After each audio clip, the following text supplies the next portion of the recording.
Hey guys, how you doing? This is Paul, and I just finished up my first day at CES, and it was very exciting, and I saw a lot of cool things like a giant NES controller. I got to play the new Ratchet and Clank game, and I saw a mini Segway or hoverboard, whatever you want to call it, that could be controlled by a smartphone. But the booth that I felt had the best presentation overall was Samsung, and I'm going to attempt to show you guys all the highlights from that booth. Obviously, I'm not going to be able to cover everything, but these were all the items from Samsung that impressed me the most. So the first thing I saw at the booth was a 27-inch curved monitor that was supposedly bezel-less on all three sides. There were actually bezels, but they were very minimal, and the monitor looked great nonetheless. They also had a gaming setup running Battlefield 4 on 3 of these monitors, and it looked incredible. Then I saw a mirror TV. Not really sure of a practical use for a TV like this in real life, but it was still very awesome to see. And everyone has heard of Samsung's amazing external SSD, the T1, but they just announced the brand new T3. They really didn't have any explanation as to why they skipped over T2, but anyways, the only big difference between the T1 and the T3 are that the maximum capacity of the T1 is just 1 terabyte and the T3 can hold up to 2 terabytes of data. And also the T1 is just made out of simple plastic, but the T3 is made out of all metal and is supposedly shock resistant up to 6 feet. So you won't be getting any extra speed out of the T3, but it will offer more storage and durability. Now, probably the most impressive device I saw at the Samsung booth was the Samsung Galaxy Tab Pro S. This one really surprised me. This is Samsung's answer to the Surface Pro, and they did a really good job.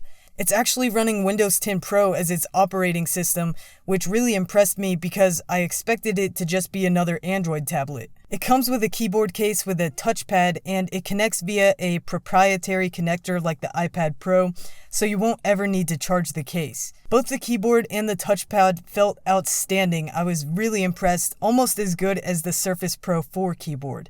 As far as specs go, it has an Intel Core M processor with 4GB of RAM and a 120GB SSD. Samsung is known for making great displays, and this one is no exception. The display is an outstanding 12-inch 1440p display. So I am super excited for this to come out. Hopefully it won't be insanely expensive, but we'll see in just a few months. One of the stars of the show was the Family Hub refrigerator, a smart fridge.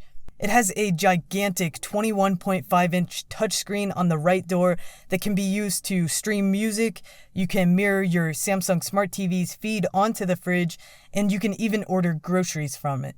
There are cameras on the door, and it takes a picture each time the door closes, so if you're at the grocery and you can't remember what you need to get, you can look on the recent pictures. And personally, I think this is a bit ahead of its time. It looks a little gimmicky, but it's still an interesting concept for the future. Oh yeah, and it starts out at $5,000. Like always, a big emphasis this year at Samsung's booth was on TVs. They had what they called the world's slimmest display.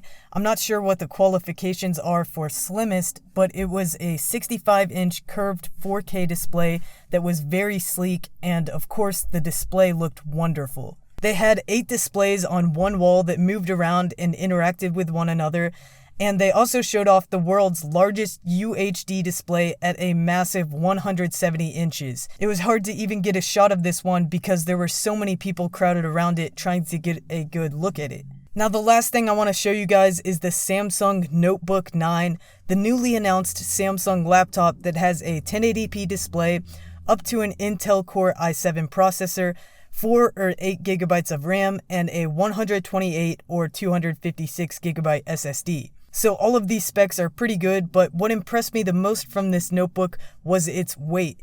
It was one of the lightest laptops I've ever held. Unfortunately, they didn't have the weight of the device on the spec chart, but I can assure you that it was ultra light.